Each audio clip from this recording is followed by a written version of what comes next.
आखिर तुम्हारी अम्मी को ये क्यों समझ नहीं आता कि उमर तुमसे बेहद मोहब्बत करता है।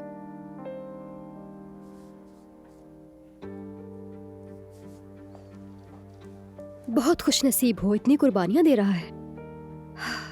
मैं तो अपने शौहर के कर्जे चुकाने के लिए बैंक से लोन ले रही हूँ और तुम्हारा तो घर खरीद कर दे रहा है। क्या यास्मीन, कौन सा कर्ज?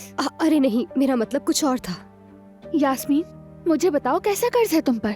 बस एक आध दिन में लोन मंजूर हो जाएगा, मैं सब संभाल लूंगी। जब हम साथ थे तो उसने कर्ज लिया था और मैं उसकी जामिन बनी थी। फिर उसने वापस नहीं किया। ये तुमने क्या किया? वैसे तुमने मुझे क्यों नहीं बताया? मैं जानती थी कि तुम नाराज हो जाओगी, बस इसीलिए नहीं बताया। मैं तुमसे नाराज नहीं हूँ।